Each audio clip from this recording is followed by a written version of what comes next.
오늘 이 새벽에도 하나님 말씀의 은혜가 우리 성도님들 가운데 함께 하시기를 간절히 바랍니다. 고린도 교회는 하나님의 은사가 넘쳐나는 교회였다. 계속해서 이 은사와 통역장 이쪽에 와서 말씀드리고 있는 바입니다.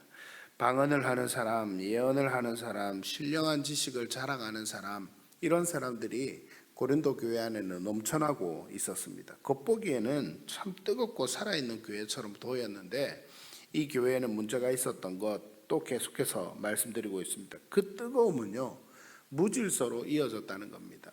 질서 있게 그들의 은사가 교회 안에서 행해졌던 것이 아니라 무질서했다. 이게 무슨 말인가 하면 너도 나도 자기가 받은 은사가 최고라고 하면서 공적인 예배 시간에 소리를 높였다, 이 말입니다. 그럼 방언하는 자들은 공예배 앞에서 어제도 말씀을 드렸지만 계속해서 큰 소리로 떠들어 말하면서 내 방언이 최고다, 내가 더 방언을 잘한다, 내 은사가 최고다, 이렇게 마치 뽐내는 자랑하듯 그런 모습들이 가득했다고 전해지고 있고, 또 예언하는 사람들은 서로 예언하겠다고 하면서 다른 사람들의 마음을 끊고 말을 끊고 예언을 했다고 합니다. 통역도 없는 방언이 예배당을 가득 채우니까 그냥 시끄럽게 혼란스럽게 들릴 뿐이었습니다. 은혜를 받으려고 모인 예배가 오히려 혼란과 다툼의 장소가 되기가 일쑤였다라고 합니다. 오늘 본문에서 사도 바울은 이 문제를 향해 아주 단호하면서도 사랑이 담긴 어조로 고린도 교회 성도들을 권면하고 있는 것을 볼 수 있습니다. 은사가 풍성한 것도 중요하지만 그것이 공동체 안에서 어떻게 사용되어야 하는지에 대해서 다시 한 번 더 말합니다. 즉 영적인 질서가 있다라고 가르쳐주고 있습니다. 본문이 말하는, 오늘 본문에서 말하는 하나님이 기뻐하시는 영적인 은사를 사용하는 방법, 그 두 가지를 함께 한번 우리가 나눠보면서 영적인 은사뿐만이 아니라 우리가 교회에서 신앙생활할 때 하나님의 은혜 가운데서 어떻게 질서 있게 우리가 보내야 하는지 함께 그 말씀을 나누고자 합니다. 첫 번째는요, 모든 은사의 목적은요, 교회의 덕을 세우기 위해서 있다라는 것입니다. 비슷한 내용의 말씀을 계속 드리고 있는데 우리가 반드시 마음 가운데 그만큼 중요하게 사도 바울은 고린도 교회 성도를 세우기를 원하는 것이죠. 또 하나님은 우리에게도 마찬가지입니다. 우리가 가진 모든 직분과 은사의 목적은요, 은사의 목적은 오직 교회의 덕을 세우는 겁니다. 우리에게도 교회의 덕을 세우고 그 결과로 말미암아 우리에게 은혜가 주어지는 것이지, 그것이 교회의 덕을 세우지 않는다면 아무런 유익이 우리에게 교회 공동체에 없는 것입니다. 26절 말씀을 한번 보십시오. 이렇게 이야기합니다. 그런즉 형제들아 어찌할까? 너희가 모일 때에 각각 찬송시도 있으며 가르치는 말씀도 있으며 계시도 있으며 방언도 있으며 통역함도 있나니 모든 것을 덕을 세우기 위하여 하라. 이렇게 말합니다. 방언, 통역, 계시, 예언, 이런 것들이 있는데 다 덕을 세우기 위하여 하라, 이렇게 말씀하고 있는 것이죠. 모일 때에 그 모든 신령한 행위들의 결론은요, 모든 것이 덕을 세우기 위함입니다.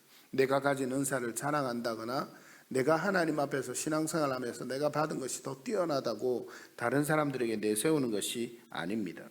덕을 세운다는 말은 헬라어로 오이코도메라는 말입니다. 이 오이코도메라는 말은요, 집을 견고하게 건축한다, 이런 뜻이 담겨 있습니다. 집을 견고하게 건축한다. 이것은요, 내가 하는 방언, 내가 하는 봉사, 내가 하는 교회의 목소리를 내는 모든 것들이 교회를 허무는 것이 아니라 교회를 든든히 세우는 기둥이 되어야 한다라고 하는 것을 이야기하는 겁니다.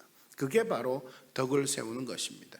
그래서 하나님을 위해서 모든 것도 마찬가지, 이 은사뿐만이 아니라 우리가 교회에서 봉사하거나 교회에서 모든 일을 할 때에도 마찬가지입니다. 하나님을 위해서 우리는 열심히 하는데 이 모든 섬김과 모든 일들, 모든 은사들이 교회의 덕을 세우기 위해서 교회의 든든한 기둥을 세워가면서 하나님 앞에서 우리 교회가 더 든든하게 서가게 그렇게 내 은사를 사용하고 있는가 하는 것을 생각해 보아야 한다라는 겁니다.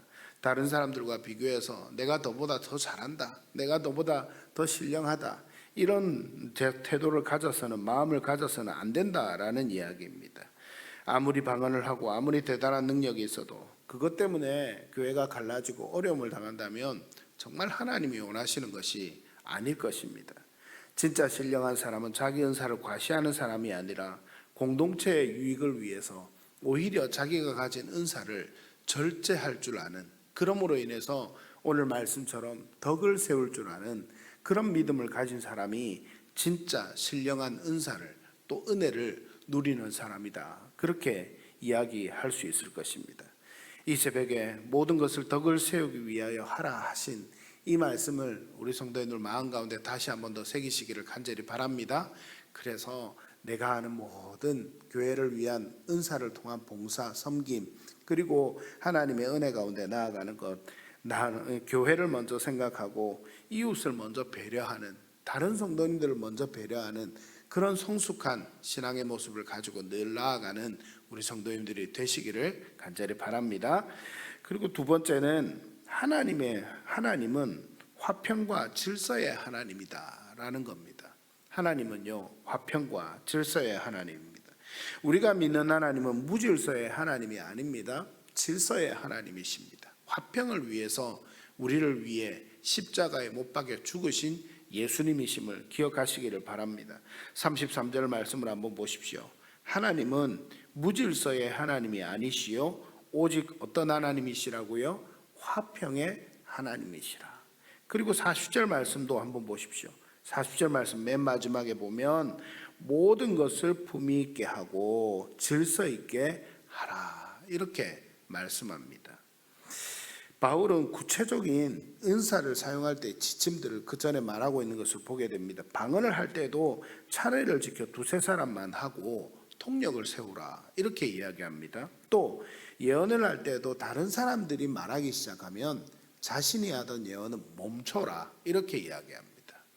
그리고 하나님의 은혜 가운데 나아가는 그 모든 것들이 질서 있게 그렇게 행해지기를 바울은 구체적인 지침을 준 것입니다. 왜 그렇습니까? 성령의 역사하시면 제어할 수 없는 광란, 황홀경 이런 것이 아니다라고 하는 것을 바울은 분명히 밝혀 말하고 있습니다. 32절 말씀처럼 예언하는 자들의 영은 예언하는 자들에게 제재를 받나니, 이렇게 말합니다. 진짜 성령의 은사는요, 자기 스스로 제어하고 자기 스스로 절제할 수 있게 된다는 겁니다. 당시 고린도 교회 안에는 예배 중에 무리하게 소리를 높이거나 질서를 깨뜨리는 일들이 많았다라고 이야기합니다. 34절에 35절 말씀을 오늘 말씀 보면 여성에 대한 말씀이 있는데, 이 여성에 대한 말씀들도 그런 맥락에서 이해가 되어야 합니다. 그냥 단순하게 교회 안에서 여성들이 말을 많이 하지 마라, 이런 것이 아니라 무질서하고 혼란한 가운데에 여성들이 남편에게 오히려 말도 많이 하고 이런 일들이 교회 안에서 벌어지면 더 무질서하고 더 혼란이 가중되니까 그런 어떤 전체적인 맥락 안에서 말하는 것을 주의하라, 말하는 것을 절제하라 라고 이야기하고 있는 것입니다. 이 모든 것의 핵심은 단 하나입니다. 그것은 무엇입니까? 하나님의 공동체는요, 품격과 질서가 있어야 한다라고 하는 겁니다. 품격과 질서가 있어야 한다라고 하는 겁니다. 질서가 깨진 곳에는 화평이 깨어집니다. 평화가 깨어집니다. 그래서 우리는 질서를 지켜가는 것이 중요합니다. 내 뜻대로 하는 것이 아니라 성령께서 하시는 말씀에 귀를 기울이면서 오히려 성령께서 우리 모두에게 하나님의 은혜로 함께 하시는 것을 목도하며 그렇게 하나님의 은혜로 함께 나아갈 수 있는 은혜, 이것이 우리 교회 공동체 안에 더 중요합니다. 하나님의 임재가 강한 곳일수록 큰 소리가 나는 것이 아니라 깊은 평안과 질서 정연함 속에서 하나님의 은혜가 더 나타나게 된다라는 사실을 우리는 반드시 기억했으면 좋겠습니다. 말씀을 맺습니다. 하나님의 은혜 가운데 오늘 이 주신 말씀을 통해서 우리 교회의 모든 모임, 그리고 더 나아가 우리 개인과 그리고 우리 가정에도 이 말씀을 동일하게 적용하는 은혜가 있었으면 좋겠습니다. 가정에서, 일터에서, 그리고 우리는 모든 삶의 현장에서 하나님의 은혜로 말미암아, 우리에게 주신 그 은혜로 말미암아 품격과 질서를 지키면서 덕을 세우면서 그렇게 하나님의 은혜 가운데 살아가는 은혜만이 있어야 합니다. 예수 믿는 사람으로서 세상 사람들과 섞여 살 때에도 우리의 언어와 행동 하나하나에, 그리고 가정에서 우리의 부부 생활 가운데, 그리고 자녀들과 부모님과 함께 생활하는 모든 삶 가운데도 질서와 품격이 있어야 합니다. 교회에서는 두말할 나위가 없습니다. 하나님의 은혜 가운데 모든 은혜가 있어야 합니다. 화평의 하나님을 닮아서 질서 있게 그리고 은혜 있게 행할 수 있는 그런 은혜가 우리 성도님들 가운데 더 가득하게 되시기를 간절히 바랍니다. 이 새벽에 기도할 때에 이렇게 기도했으면 좋겠습니다. 제가 기도문을 하나 적어 보았습니다.